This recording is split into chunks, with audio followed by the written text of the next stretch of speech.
حضرت ابو ہریرہ رضی اللہ تعالیٰ عنہ فرماتے ہیں بھوک زیادہ لگتی تھی نا جب مجھے، تو میں حضرت عمر سے، ابو بکر سے، عثمان، مولا علی سے کوئی مسئلہ پوچھ لیتا تھا، اور جب میں مسئلہ پوچھتا تھا تو وہ مجھے روٹی کھلا دیتے تھے۔ جب میں ان سے مسئلہ پوچھتا تو وہ مجھے، حضرت ابو ہریرہ فرماتے ہیں مجھے بھوک لگی، میں حضرت عمر کے پاس گیا، ان سے مسئلہ پوچھا۔ ان کا رواج تھا جب میں مسئلہ پوچھتا تو پہلے روٹی کھلاتے۔ ہمارے بزرگ یہ فرماتے ہیں کہ کھانے کھلا کے دین پڑھاؤ، صرف تمہارا کتب خانہ نہیں کھلا ہونا چاہیے، تمہارا دسترخوان بھی کھلا ہونا چاہیے۔ کسی نے نبی پاک صلی اللہ علیہ وسلم سے پوچھا تھا بہترین مسلمان کون ہے؟ حضور نے فرمایا جو سلام لینے میں پہل کرے اور روٹی زیادہ کھلائے، جو روٹی ہر وقت فکر کرے آ یار تو روٹی کھا لے، روٹی کھانے کی طرف توجہ دلائے۔ کھلانا سنت ہے، زیادہ کھانا اس میں بھی فرق رکھے۔ تو نبی پاک صلی اللہ علیہ وسلم کے صحابی حضرت ابو ہریرہ رضی اللہ تعالیٰ عنہ فرماتے ہیں میں نے حضرت عمر سے مسئلہ پوچھا، میں نے کہا حضور مسئلہ بتائیں، تو کہتے پہلے ان کی عادت تھی جب میں مسئلہ پوچھتا تو روٹی بھی کھلاتے، آج انہوں نے مسئلہ ہی بتایا ہے، روٹی کوئی نہیں کھلائی۔ تو مجھے کہنے لگے ابو ہریرہ تو سوچتا ہوگا روٹی نہیں اس نے پوچھی، تو نے کب سے کھانا نہیں کھایا؟ میں نے کہا آج صبح سے۔ تو جناب عمر کہنے لگے میں نے کل صبح سے نہیں کھایا۔ چل ابو بکر صدیق کے گھر مسئلہ پوچھتے ہیں۔ کہتے جناب صدیق اکبر کے دروازے پہ گئے، جا کر کے ان سے مسئلہ پوچھا۔ ان کی بھی عادت تھی جب کوئی مسئلہ پوچھنے جاتے تو دسترخوان بچھا لیتے، کہتے آؤ روٹی بھی کھلاتا ہوں مسئلے بھی بتاتا ہوں۔ کہتے ہیں گئے تو انہوں نے بھی مسئلہ بتایا، روٹی کوئی نہ پوچھی۔ تو کہنے لگے عمر ابو ہریرہ تم لوگوں نے کل پرسوں سے نہیں نہ کھایا ہوگا۔ اور ابو بکر کو 4 دن گزر گئے ہیں، تھوڑا سا دودھ ملا ہے یا کھجور ملی ہے، روٹی کوئی نہیں ملی۔ چلو در رسول پہ چلتے، آؤ حضور کی بارگاہ میں۔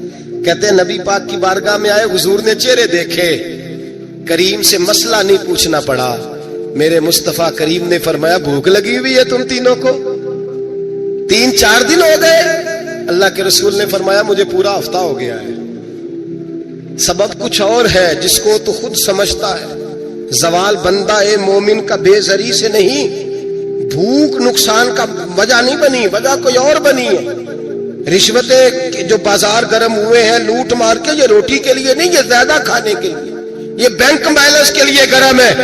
یہ لوٹ مار کا مقصد کوٹھیاں بنانا ہے، روٹی کا تو رب کریم کا وعدہ ہے۔ جو روز روتا ہے شام کو کہ میرا کاروبار کوئی نہیں، اصل میں کہتا ہے بنگلہ کوئی نہیں، اصل میں کہتا ہے کار کوئی نہیں، پجارو کوئی نہیں، روٹی تو اللہ عطا فرماتا ہے، اس کا وعدہ ہے۔ فرمایا حضور نے 3 دن بیت گئے، چلو میرا بے تکلف صحابی ہے ابو الحسن انصاری، وہ بڑے نصیب والے ہوتے ہیں جن کو میرے نبی پاک خود کہتے تھے کہ تیری فلانی ذمہ داری ہے۔ اس زمانے کا تو کسی کو کہہ دیا جائے تیری ذمہ داری ہے تو کہتا ہے یہ تو پھٹیکے ڈالنے لگ گیا، یہاں سے تو چھٹی کر دینی چاہیے۔ خوش ہوتے تھے صحابہ کہ ہماری ذمہ داری لگی۔ کہتے ہیں حضرت ابو الحسن انصاری کے گھر گئے، نبی پاک نے فرمایا بھوک بڑی لگی ہے کھانا لا۔ کہتے ہیں حضور نے اسے کہا تو اس آدمی کو تو وجد ہی ہو گیا، اس نے کہا میرے اتنے نصیب کہ حضور کا یہ کھانا کھلا۔ آؤ دیکھو دنیا والوں، آج جو سب سے زیادہ عزت والا ہے وہ میرا مہمان بنا ہوا ہے۔ فرماتے ہیں وہ دوڑے گئے، بکری اٹھائی، ذبح کی، بیوی کو کہنے لگے روٹی تیار کر، ادھر کھجوریں توڑی، انگور توڑے، کہنے لگے حضور آپ جب تک تناول کریں تب تک کھانا پک جاتا ہے۔ حضرت عمر کہتے ہیں روٹی پک کے آئی، بڑا پیارا گوشت، بڑا اچھا سالن، بڑا خوبصورت خلوص والا کھانا۔ فرماتے ہیں میں نے بڑا ہی کھایا۔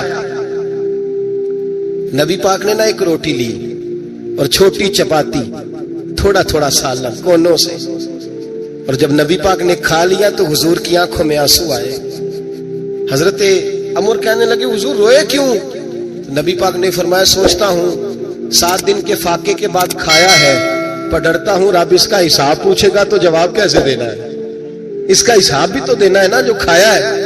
تو حضرت عمر فاروق کے ہاتھ میں کچھ چیز تھی، زور سے زمین پہ ماری، کا محبوبہ 7 دن کے بعد بھی روٹی کھائے تو حساب دینا ہے۔ نبی پاک فرمانے لگے عمر وہ مالک ہے نا، تو جب دیتا ہے تو حساب نہیں لے سکتا، حساب تو دینا ہے، حساب تو دینا ہے، تیاری رکھو۔ صحابہ کرام فرماتے ہم نے ارادہ کیا کہ آج کے بعد ہم پھر فاقے کریں گے، کم کھائیں گے، اس لیے کہ حساب دینا ہے۔ میرے بھائی وہ فاقہ کشی کرتے تھے، ڈرتے تھے۔ یہاں تو لوگ کھا کے بیمار ہیں، کھاتے جا رہے ہیں، سوتے جا رہے ہیں، کھاتے جا رہے ہیں، سوتے جا رہے ہیں۔ یہ بھی وقت آئے گا رمضان شریف کا، سویرے درس پہ آؤ کہتے نیند بڑی آتی ہے، سویرے 2 سپارے پڑھ کے سویا کرو کہتے صاحب نیند بڑی آتی ہے، فجر کے بعد تو وقت ہوتا ہے اللہ اللہ کرنے کا، شہری کا، کھاتے جا رہے ہیں سوتے. لوگ جماعت سے نماز نہیں پڑھتے سو جاتے, جماعت کا ثواب چھوڑ کے سو جائیں گے. بھائی رمضان المبارک میں فاقہ کشی کی ٹریننگ ہوتی ہے, فاقہ کشی کی تربیت لے. رمضان میں روکے اپنے آپ کو, تربیت ہوگی. روزہ ایک پریکٹس ہے, ایک مجاہدہ ہے, ایک جد و جہد ہے. جد و جہد کس چیز کی؟ اللہ کی رضا کے مطابق اپنے آپ کو ڈھالنے کی جد و جہد. صوم کا لغوی معنی ہوتا ہے رک جانا. حلال رزق سامنے پڑا ہے, حلال مشروب سامنے پڑا ہے, حلال رشتہ بیوی کا موجود ہے, لیکن ان سب چیزوں سے حالت روزہ میں رکنا, اللہ کی رضا کے لیے رکنا, اس کا نام روزہ ہے. نبی پاک علیہ السلام نے جوانوں کو حکم دیا ہے, یا معاشر الشباب, او جوانوں. یا رسول اللہ کیا حکم ہے؟ فرمایا یا نکاح کر لو اگر طاقت ہے, نہیں طاقت تو روزے رکھو. حضور روزے سے کیا ہوگا؟ فرمایا تمہارا نفس کچلا جائے گا, شیطان وسوسہ اندوزی نہیں کرے گا. حضرت جناب سیدنا جنید بغدادی, بغداد کے پیر سے کسی نے پوچھا تھا آج سے 1100-1200 سال پہلے, وہ تو زمانہ ویسے نیکی اور پرہیزگاری کا تھا, کہ بابا جی مرد اور عورت نیک ہو, بغیر پردے کے, بغیر حجاب کے, بغیر دیوار کے بیٹھ کر ایک دوسرے کو دین سکھا سکتے ہیں؟ حضرت صاحب بتائیے, مرد اور عورت نیک ہو تو بغیر پردے اور حجاب کے ایک دوسرے کو دین سکھا سکتے ہیں؟ تو حضرت جنید بغدادی فرمانے لگے سکھانے والا حسن بصری ہو اور سیکھنے والی رابعہ بصری ہو تو پھر بھی بغیر پردے کے بیٹھنے کی اجازت نہیں. تو مفتی صاحب کو اجازت کس نے دی؟ مولانا صاحب کو اجازت کس نے دی؟ بڑا وہ نہیں ہوتا جو ٹی وی پہ زیادہ آتا ہے, بڑا وہ ہوتا ہے جو رسول اللہ کے دین پہ عمل زیادہ کرتا ہے. حضرت عبداللہ ابن مسعود رضی اللہ تعالیٰ عنہ فرماتے زیادہ باتیں کرنے والا عالم نہیں ہوتا. حضور پھر عالم کون ہوتا ہے؟ فرمایا پڑھو قرآن, انما یخشی اللہ من عبادہ العلماء. فرمایا بڑا عالم وہ ہوتا ہے جو اللہ سے زیادہ ڈرتا ہے. اس لیے کہ رب فرماتا ہے میرے بندوں میں سے جو عالم وہ ہیں جو اللہ سے زیادہ ڈرتے ہیں, خوف رکھتے ہیں. تو میرے بھائی رمضان المبارک میں بچنا ہے. روزہ کس پہ فرض ہے؟ امیروں پہ کہ غریبوں پہ؟ جی کہنے نے میں تے کام ہی, میرا تو کام ہی محنت مزدوری والا, میں کیسے روزہ رکھوں؟ میں تو دیہڑی لگاتا ہوں تو روزہ کیسے رکھوں؟ میں نے نہیں کسی حدیث میں پڑھا کہ روزہ وہ رکھے جو دفتر میں بیٹھتا ہے. صحابہ کے زمانے میں تو دفتر ہوتے ہی نہیں تھے, کسی جگہ نہیں لکھا ہوا روزہ وہ رکھے گا جو اے سی میں بیٹھتا ہے, تب تو اے سی تھے ہی نہیں. حضرت ابو بکر صدیق رضی اللہ تعالیٰ عنہ سے لے کر جناب بلال تک سارے اپنے ہاتھ سے کام کرتے, سارے اپنے ہاتھ سے کام کرتے سارے. حضرت عمر فاروق رضی اللہ تعالیٰ عنہ خلیفہ وقت ہونے کے باوجود مال غنیمت کے اونٹ چرنے جاتے تھے تو چراگاہ میں چھوڑنے میں جاتے تھے, لینے بھی آتے تھے واپس. سارے لوگ اپنے ہاتھوں سے مشقت والے کام کرتے. حضرت بلال مزدوری کرتے, سلمان فارسی مزدوری کرتے, مقداد مزدوری کرتے, صحابہ مزدوریاں کرتے, روزے رکھتے. اور رمضان کے جانے کا وقت ہوتا تو در رسول پہ کھڑے ہو کے عرض کرتے محبوبہ دل نہیں بھرا, دل کرتا ہے کبھی رب سارا سال ہی روزے عطا کرے, سارا سال رمضان دے تو ہم سارا سال روزے رکھنے کو تیار ہیں. جذبہ تھا, طاقت تھی, ہمت تھی. میرے نبی پاک نے فرمایا لکل شیء زکات وزکات الجسد الصوم. فرمایا ہر شے کی زکات ہوتی ہے, وجود کی زکات روزہ ہے. روزے رکھو جسم کی زکات نکل جائے گی. فاقہ کرنا بھی میرے نبی پاک کی سنت ہے, مسواک کرنا بھی سنت ہے, اور فاقہ کرنا بھی. مسواک والی سنت زیادہ اپناتے ہیں لوگ, فاقہ کرنا بھی نبی پاک کی سنت ہے. ایک صاحب مجھے کہنے لگے جناب بیٹھ کے کھانا حضور کی سنت ہے. میں نے کہا کبھی کبھی نہ کھانا بھی نبی پاک کی سنت ہے, نہ کھانا بھی حضور کی سنت ہے. اور ہمارے فقہاء نے لکھا ہے جو روٹی زیادہ کھاتا ہے اس میں دو باتیں پیدا ہو جاتی ہیں. کیا کیا؟ ایک بولتا زیادہ ہے, دوسرا سوتا زیادہ ہے, غافل ہو جاتا ہے. فقہ اور حکیم اطباء ڈاکٹر کہتے ہیں کہ پیٹ خالی رہے نا جس آدمی کا, اس کا حافظہ مضبوط ہوتا ہے, اس کے ذہن کی گرہ کھلتی ہے. زیادہ کھانے سے تو خماری چڑھتی ہے. رمضان مبارک وہ عزت اور عظمت والا مہینہ ہے جس کا تعارف کسی عام آدمی نے نہیں. رب کریم کے قرآن نے بیان فرمایا ہے اور میرے مصطفیٰ کریم کی زبان اطہر نے بیان فرمایا ہے. لیکن آنے سے پہلے بخاری مسلم میں حدیث ہے، حضرت سلمان فارسی رضی اللہ تعالیٰ عنہ کہتے ہیں رمضان شروع ہونے سے پہلے نبی پاک نے ہمیں مسجد میں بلایا اور خطبہ ارشاد فرمایا باقاعدہ، اور ارشاد فرمایا لوگوں تم پر ایک مہینہ آنے والا ہے جس میں اللہ اپنے بندوں پر خاص قسم کی رحمتوں کا نزول فرماتا ہے۔ خود رسول پاک نے ہمیں کس قدر زیادہ اس مہینے کا اکرام کرنا ہے اور کس قدر زیادہ اس کو اہمیت دینی ہے اور کس قدر زیادہ ہمارے لیے وہ باعث عظمت ہے کہ جس مہینے کے فضائل خود رسول پاک علیہ السلام نے بیان فرمائے، اور نبی پاک صلی اللہ علیہ وسلم نے فرمایا کہ اس مہینے میں تم نفل پڑھو گے تو اللہ فرض کے برابر ثواب عطا فرمائے، اور فرض کا ثواب اللہ 70 گنا عطا فرمائے۔ کتنا بولیے؟ وہ صحابہ کا مزاج یہ تھا کہ جہاں انہیں پتہ چلتا تھا نا اس نیکی کا ثواب زیادہ ہے تو وہ بھاگ کر اس نیکی کی طرف توجہ کرتے تھے۔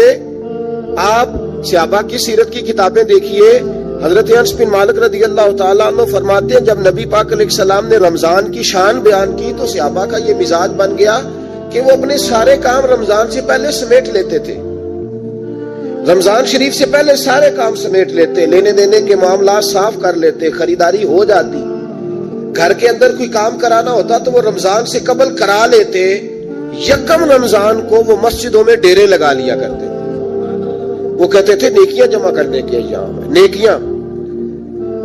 دیکھیں نا سب سے مصروف ترین زندگی ہمارے نبی پاک صلی اللہ علیہ وسلم کی زندگی ہے۔ 23 سالوں میں نبی پاک علیہ السلام نے 2300 سالوں سے بھی زیادہ کام کیا، بڑا مصروف وقت تھا حضور کا، تین زندگی نبی پاک کی، اس کے باوجود اللہ کے رسول ہر سال 10 دن کا اعتکاف کرتے تھے، ہر سال۔ ایک سال جہاد پہ گئے تھے، اعتکاف نہیں ہو سکا، اگلے سال میرے نبی پاک نے 20 دنوں کا اعتکاف فرمایا۔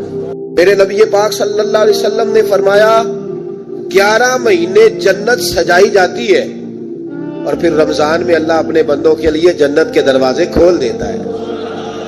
1 گھنٹہ پہلے صفائی کرتے ہیں مہمان نے آنا ہو تو 1 گھنٹہ، ورنہ بچے دوبارہ سے پھر چیزیں بکھیر دیں گے، گھنٹہ پہلے صفائی ہوتی ہے، لمبی نہیں، لیکن میرے نبی پاک نے فرمایا رمضان کے لیے رب کریم 11 مہینے جنت کو سجاتا ہے۔ چھوٹی بات ہے روزے آ گئے، معمولی حیثیت ہے، ہم لوگ انہی معاملات میں، میں منع کرتا ہوں، ہمیشہ منع کرتا ہوں، آپ کو ہر سال منع کرتا ہوں، میں پابندی سے 1-2 اخبار ڈیلی دیکھتا ہوں، میرا ناشتہ نہیں ہوتا جب تک اخبار نہ ہو، چونکہ بزرگوں کا فتویٰ ہے جمعے کا خطبہ وہ دے جو عالمی حالات سے باخبر ہو۔ ہم کوئی رسمی تقریر نہیں کرتے کہ لوگوں کو کہیں کہ روزے آ گئے تو کون سا مہینہ چل رہا ہے تو مہینے کے حساب سے خطاب ہو۔ رسول اللہ صلی اللہ تعالی علیہ وسلم کی امت کے جو ذمہ دار اور پہرے دار ہوتے ہیں انہیں امت کی پہرے داری کرنی ہوتی ہے، اس لیے وہ یہ نہیں دیکھیں گے کہ کون سا موضوع چل رہا ہے اس پر میں نے 1 گھنٹہ گزارنا ہے، ترجیحات پر بات ہوگی۔ بات یہ عرض کر رہا تھا کہ میں رمضان شریف میں اخبار نہیں دیکھتا، میری اپیل ہے آپ سے کہ آپ رمضان شریف میں نہ رمضان ٹرانسمیشن بھی نہ دیکھیں، ٹی وی پہ خبریں بھی نہ سنیں، سارا سال سنیے خبریں، ہماری خبریں سننے سے ملک میں کیا انقلاب آ گیا ہے، یا وہ جو ہم نے چوک میں کھڑے ہو کے تجزیہ کیا تھا اس سے کتنے لوگ سنور گئے۔ چھوڑیں، جتنا وقت ملے وہ آ کے مسجد میں بیٹھے، اللہ کے گھر میں وقت گزاریں، ٹائم دیں، عبادت آپ کو زندہ کرے گی، روحانیت پیدا کرے گی، توانائی آئے گی، خوبصورتی آئے گی آپ کے اندر، آپ زندہ رہیں گے۔ دنیا داری دلوں کو مردہ کرتی ہے، قرآن کی تلاوت، اللہ کا ذکر، مسجد کی حاضری روح اور دل کو زندہ کر دیا کرتا ہے۔ مسجد میں بیٹھے، حضرت عائشہ صدیقہ رضی اللہ تعالیٰ عنہ فرماتی ہیں، تفسیر روح البیان میں موجود ہے، کہتی ہے ایک دن حضور اچانک میرے ساتھ آرام فرماتے بستر سے اٹھے نکل گئے۔ ہمیشہ نبی پاک علیہ السلام کا طریقہ مبارکہ تھا جب رات کو تہجد کے لیے اٹھتے تو کہتے ابو بکر کی بیٹی حق تیرا ہے، وقت تیرا ہے، پر اگر تو اجازت دے تو میں اپنے اللہ کو راضی کر لوں۔ آج حضور نے پوچھا ہی نہیں، بستر سے اٹھے چلے گئے، کہتی میں اٹھی، میں نے دائیں بائیں دیکھا، محبوب نظر نہ آئے، حضور کی طامت استعمال شدہ پڑی تھی، وہ طامت میں نے اٹھا کے اوڑھ لی اور میں نکل گئی حضور کو تلاش کرنے۔ کہتی ہیں جب میں باہر گئی مسجد نبی شریف کے ساتھ جنت البقیع کی جانب، نبی پاک سجدے میں تھے، کہتی ہے میں گئی، تھوڑی دیر کھڑی ہوئی، حضور نے آہٹ سنی تو پوچھا تو کون ہے؟ میں نے کہا میں عائشہ ہوں۔ تو محبوب نے فرمایا یہ عائشہ کون ہے؟ میں نے کہا یا رسول اللہ میں آپ کی زوجہ. فرمایا زوجہ کیا ہوتی ہے؟ یا رسول اللہ میں ابو بکر کی بیٹی. تو نبی پاک نے فرمایا یہ ابو بکر کون ہے؟ حضرت عائشہ کہتی ہے میرا کلیجہ پھٹنے کو آیا. میں وہاں سے پریشان حال واپس آئی. جب میں گئی تھی تب بھی ہلکی ہلکی بارش تھی, واپس لوٹی تو پھر بھی ہلکے ہلکے قطرے بارش کے گر رہے تھے. میں آ کے ہامتی کامتی بیٹھ گئی. تھوڑی دیر گزری تو نبی پاک تشریف لے آئے. تو حضور صلی اللہ تعالی علیہ وسلم نے مجھے پریشان دیکھا تو کہا عائشہ کیا ہوا؟ کہا حضور آج وہ ہوا ہے جو کبھی نہیں ہوا. یا رسول اللہ میں پریشان ہو گئی. حضور عجیب بات ہے, میں گئی ہوں, آپ نے پوچھا کون ہے تو میں نے کہا میں عائشہ. کا عائشہ کون؟ آپ کی زوجہ. فرمایا زوجہ کون؟ ابو بکر کی بیٹی. کا ابو بکر کون؟ اور پھر حضور میں گئی ہوں تو میرے کپڑے بھیگ گئے, آپ آئے ہیں تو کپڑے خشک ہیں, سمجھ نہیں آئی. تو لفظ سنو حدیث کے. نبی پاک نے فرمایا عائشہ لی مع اللہ وقت, میرا اپنے اللہ کے ساتھ ایک وقت ہوتا ہے. کس کے ساتھ؟ آج میرا دوستوں کے ساتھ وقت ہے, آج میرا گھومنے کا وقت ہے, آج میرا خوش گپیوں کا وقت ہے, آج میرا سیاحت کا وقت ہے, آج میرا پکنک کا وقت ہے. میرے نبی پاک نے فرمایا لی مع اللہ وقت, عائشہ میرا اپنے اللہ کے ساتھ, میرا اپنے اللہ کے ساتھ ایک وقت ہوتا ہے. اس وقت نہ وہاں کوئی فرشتہ آ سکتا ہے, نہ کوئی نبی اور مرسل آ سکتا ہے. جب فرشتہ اور نبی نہیں آ سکتے تو عائشہ اور ابو بکر کیسے آ سکتے ہیں؟ تو کہا یا رسول اللہ پھر وہاں ہوتا کون ہے؟ تو حضور فرمانے لگے ایک میں ہوتا ہوں, دوسرا میرا رب ہوتا ہے, تیسرا کوئی موجود نہیں ہوتا. امت کو درس دیا ایک وقت 24 گھنٹوں میں ایسا لایا کر جس میں تو اپنے رب کو دکھڑے سنائے, جس میں تو دعائیں مانگے, جس میں تو عرض و نیاز کرے, جس میں تو اپنے گناہوں کی معافی چاہے. اعلیٰ حضرت کے والد گرامی سے کسی نے پوچھا مولانا نقی علی خان صاحب سے کہ حضرت جی فرعون 500 سال ہی حکومت کر گیا, 500 سال ہی حکومت کر گیا, اللہ کا مقابلہ کرنے والا پکا کافر بے ایمان. تو آپ فرمانے لگے ملا رومی کی وہ کتاب پڑھو مثنوی, جس میں انہوں نے لکھا ہے کہ جب ساری دنیا سو جاتی تھی تو فرعون اٹھ کے مصلے پہ بیٹھتا تھا, کہتا تھا یا اللہ معاف کر دے, رب تو ہی ہے, گناہگار بڑا ہوں پر مہربانی کر. روز معافیاں مانگتا تھا تو رب کریم کی قدرت نے مہلت دی کہ روز توبہ کرتا ہے, چلو ایک دن سچی بھی کاری جائے تو اچھا ہے. اللہ نے مہلت دی. اور میرے بھائی اگر تو روز رات مصلے پہ بیٹھے تو تجھے مہلت ملے, عذاب نہ آئے. اگر تو اپنے رب کے ساتھ تنہائی کرے تو اللہ تجھے مہلت دے, سزا نہ دے. لیکن ہم یہ وقت نکالتے ہی نہیں. اللہ کے ساتھ میت کا ہمارا مزاج ہی نہیں. ترمذی شریف میں نبی پاک علیہ السلام نے فرمایا ہے دنیا داروں کو دکھڑے نہ سنایا کر, مالداروں کے سامنے رونے نہ رویا کر. یہ تجھے کیا دے سکتے؟ تو اٹھ کے جائے گا تو کہیں گے محنت کرتا نہیں, روز مانگنے آ جاتا ہے. دنیا داروں کو دکھڑے نہ سنا, پر میں دکھ سنا تو اپنے رب کو سنا, اللہ والوں کو سنا, اللہ کے نبی کو سنا. اس سے مراد یہ سارے کہا دکھڑے اپنے رب کو سنا. اگر تو اپنے رب کو دکھڑے سنائے گا تو تھوڑی دیر ضرور ہوگی, لیکن ایک دن ایسا ضرور آئے گا. میرے مصطفیٰ کریم فرماتے رب تجھے دنیا سے بے نیاز کر کے مالا مال فرما دے گا. دھوکے کا مزاج نہ بنا, کینچی لے کے نہ گھوم کے کیسے جیب کاٹ سکتی. اللہ کو دکھڑے سنا. حضرت عائشہ عرض کرنے لگی حضور چلے یہ تو سمجھ آ گئی, لیکن بارش مجھ پہ پڑی آپ پہ پڑی نہیں. تو کہا عائشہ تم نے اڑا کیا تھا؟ کہا حضور آپ کی تامت. فرمایا بارش کوئی نہیں تھی, جب تو نے میری تامت لی تو خدا کی رحمتیں تم پر برسنے لگ گئی. تو حضور کے وجود سے لگی ہوئی چیز کوئی اوڑھ لے تو رحمت برستی ہے, تو میرے نبی کی مسجد چومنے سے کیوں رحمت نہیں برستی؟ جالی چومنے سے کیوں نہیں برستی؟ جہاں جہاں حضور رکے, جہاں جہاں نبی پاک ٹھہرے, وہاں جانے سے کرم کیوں نہیں ہوتا؟ تو عزیزو یاد رکھو رمضان میں ایک ڈیوٹی آپ نے یہ کرنی ہے کہ عبادت کو وقت دیں, ٹائم نکالیں. جو اتنے سے بھی فارغ ہے نا وہ 19ویں روزے تک کل فارغ ہو کے 20 کو اعتکاف بیٹھے. زندگی میں ایک دفعہ اعتکاف تو ویسے بڑا ضروری ہے. ہمارے بزرگوں نے لکھا ضروری ہے ایک بندہ اعتکاف کر لے زندگی میں ایک دفعہ, ہر سال کرے تو سنت ادا ہوگی. ویسے سنت مؤکدہ الکفایہ ہے, بستی میں اگر کوئی بھی نہ بیٹھے گا تو سارے گناہگار ہوں. حضرت سیدہ اسماء کہا کرتی تھی نبی پاک نے مجھے کہا تھا اسماء اللہ کے راستے میں گن گن کے نہ دینا ورنہ وہ بھی تجھے گن گن کے دے گا. جب ہم رب کریم کو وقت اس طرح دیتے ہیں کہ دنیا داری کے لیے تو ساری ہمارے پاس ہمتیں موجود ہے, اور تراویح کا وقت آیا تو بہانے ڈھونڈنے لگ گیا, تراویح کا وقت آیا تو وہ جو ہے اس نے شروع کر دی بات کہ جناب میرے فلان جگہ تکلیف ہے اور مجھے بلڈ پریشر ہو جاتا ہے تو پسینہ بڑا آتا ہے، تو اب تو آسانیاں ہی بڑی ہیں۔ صحابہ کہتے جب ہم مسجد نبوی میں نماز پڑھنے جاتے تھے، بارش ہوتی تھی تو مسجد میں پانی کھڑا ہوتا تھا، کیچڑ کھڑا بن جاتا تھا، تو ہم اپنی جھولیوں میں خشک مٹی ڈال کے لے جاتے، اپنی اپنی جگہ بچھا لیتے مٹی، اور پھر ہم نماز پڑھتے تو ہمارے پیشانیوں پر بھی مٹی لگ جاتی۔ تو ایک صحابی جھاڑ رہے تھے تو نبی پاک نے فرمایا نہ جھاڑ، جب تک چہرے پہ رہے گی فرشتے درود بھیجتے رہیں گے۔ اب تو ایسی لگے ہوئے مسجد میں، پھر بھی تو تراویح نہیں پڑھتا۔ تو ایک تو عبادت کو ٹائم دیں، دوسرا قرآن مجید زیادہ سے زیادہ پڑھیں، رمضان میں زیادہ سے زیادہ پڑھیں، مسجدوں میں ٹائم دیں۔ ایک بات اور، یہ حضرت علی کا قول ہے، اس کو دل کی تختی پہ لکھ لینا، دل کی تختی پہ شیر خدا کی شیروں جیسی باتیں۔ حضرت مولا علی شیر خدا فرمایا کرتے تھے وہ نیکی کرنے والا اچھا نہیں جو نیکی کر کے اکڑ جاتا ہے اور دوسروں کو گناہگار سمجھتا ہے، وہ نیکوکار اچھا نہیں۔ فرمایا کرتے تھے اس سے وہ گناہگار اچھا ہے جو گناہ کر کے کم از کم شرمندہ تو ہوتا ہے نا۔ فرماتے ہیں جو گناہ کر کے شرمندہ ہو وہ زیادہ اچھا ہے اس سے جو نیکی کر کے اکڑ جائے۔ تو تھوڑی سی نیکی کر کے پرہیزگاری کر کے ساری دنیا کو گناہگار سمجھنے لگ جانا، یہ تو بت پیدا کر لیا ہے تو نے اپنے اندر، اس بت کو توڑ دے، پتہ نہیں کون کب آئے اور اللہ کا ولی بن جائے۔ حضرت انس بن مالک رضی اللہ تعالیٰ عنہ فرماتے ہیں جس طرح تیز آندھی چلتی ہے، ذرا مثال دیکھیں صحابی کی کتنی خوبصورت، فرماتے ہیں جس طرح تیز آندھی چلتی ہے نا، اس طرح رمضان میں میرے نبی کی سخاوت چلا کرتی ہے۔ نبی پاک ہر سائل کو دیتے، جو قیدی بند ہوتے نا، قیدی جنگ کے قیدی کفار، حضور انہیں بھی آزاد کر دیتے رمضان، فرماتے جاؤ تمہیں آزاد کیا، سخاوت کریں۔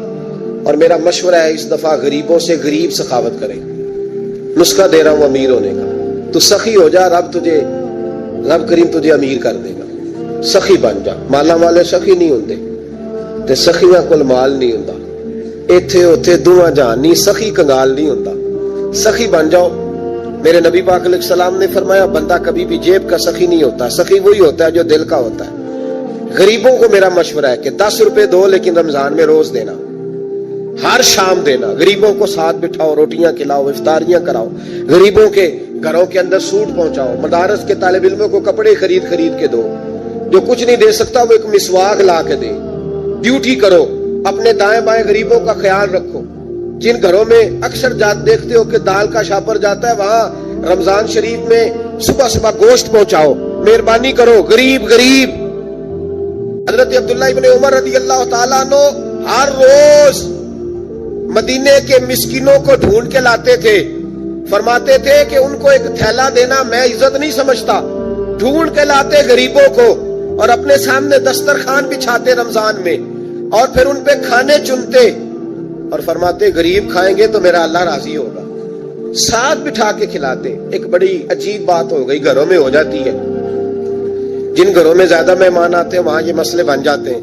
ایک دن زوجہ کہنے لگی کھانا آپ کا یہ آج مہمان کو نہ لائیے گا، کہہ دیتی ہیں نا بیویاں کبھی کبھی، یہ نافرمانی نہیں، اگر آپ کو کھڑا کیا جائے نا رمضان میں روزہ رکھ کے باورچی خانے تو لگ پتا جائے، اس کو نافرمانی نہ سمجھے، بیوی نے پکا کے نہیں دیا جی۔ تو حضرت عبداللہ ابن عمر کی زوجہ کہنے لگی آپ کا کھانا ہے مہمانوں کا کوئی نہیں، تو حضرت عبداللہ ابن عمر کہنے لگے اللہ تجھے جزا دے، تو روز پکا کے دیتی ہے، چل اس طرح کر مجھے سرکہ اور کھجور دے دے، روٹی میرے مہمان کو دے دے۔ تو آپ کی زوجہ رو پڑی، کہنے لگی اگر آپ افطاری والوں کا اتنا خیال کرتے ہیں تو میں نہ کروں، مجھے 10-20 منٹ کا ٹائم دے، میں اپنے اوپر وزن بوجھ ڈالوں گی، میں تھوڑی مشقت میں پڑوں گی لیکن مہمانوں کے لیے افطاری کا ضرور بندوبست کروں گی۔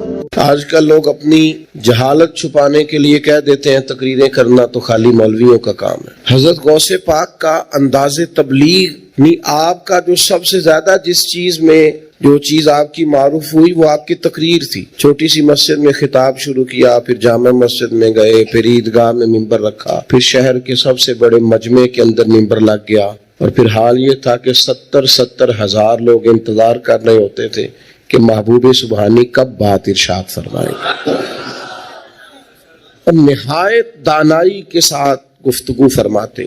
وہ جو فرمایا گیا نا کہ کلم الناس علی قدر عقولہم، لوگوں سے جب گفتگو کی جائے تو ان کی عقلوں کے مطابق کی جائے، اپنی علمیت نہ جھاڑی جائے۔ آپ یہ دیکھیں کہ سامنے والا کس معیار کا آدمی ہے، آپ اس کے مطابق ہم اپنے بچوں کی جو تربیت کرتے ہیں تو ہم اپنے تجربات کی روشنی میں کرنے لگ جاتے ہیں. بھئی آپ کا تجربہ تو وہ ہے جب لوگ بھینسیں پالتے تھے، اور اب تجربہ یہ ہے کہ بچوں نے موبائل جیب میں رکھا ہوا ہے اور پوری دنیا سے وہ وابستہ ہیں. تو آپ ضرور اپنے تجربات کی بات کریں، پر نئے دور کا تقاضا بھی تو سمجھیں، اس آدمی کی مجبوری بھی تو سمجھیں. وہ جس ادارے میں جاتا ہے، جہاں جا کے بیٹھتا ہے، جن لوگوں کے بیچ وہ وقت گزارتا ہے، جس طرح کے سوال اس کے ذہن پر اٹھتے ہیں، اسے اس طرح کے جوابات چاہیے. اور پھر بات ایک ہی ہوتی ہے، اس کو اگر سلیقے سے ذرا کر لیا جائے نا، اسی بات کو ذرا سلیقے سے. آپ چھوٹا بچہ ہوتا ہے بالکل 2-3 سال کا، اس کو کوئی نہیں پتا غصہ کس کو کہتے ہیں اور مسکراہٹ کس کو کہتے ہیں. اس کی طرف آپ گھور کے دیکھ لیں، وہ رونے لگ جاتا ہے، اور آپ اس کی طرف دیکھ کے مسکرائیں، وہ بھی مسکرانے لگ جاتا ہے. تو لہجے کا اثر تو 3 سال کا بچہ بھی قبول کرتا ہے، تو آپ 18 سال کے بیٹے پر لہجے کا اثر کیا سمجھتے ہیں؟ نہیں ہوتا.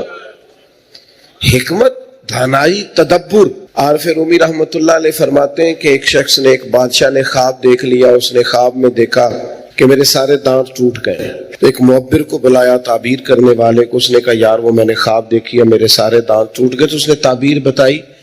کہنے لگا آپ کے سارے رشتہ دار، بال بچے سب آپ کی زندگی میں فوت ہو جائیں گے. اس نے تلوار منگائی اور تعبیر بتانے والا بھی قتل کرا دیا. اس نے کہا سارے مر جائیں گے، میں نے جی کے کیا کرنا ہے؟ یہ کیسی خبر دے رہا ہے؟ بچوں کے جنازے اٹھاؤں گا؟ بادشاہ لوگ تھے، اللہ تعالیٰ معاف کرے، اس نے معاذ اللہ اتنا بڑا جرم کیا، بندہ مار ڈالا. شیخ فرماتے ایک اور بلایا تعبیر کرنے والا. اس سے کہا آپ تعبیر بتائیے. تو اس نے کہا تعبیر یہ ہے، بادشاہ آپ کو مبارک ہو، اللہ تعالیٰ اپنے خاندان میں سب سے لمبی عمر آپ کو عطا فرمائے گا.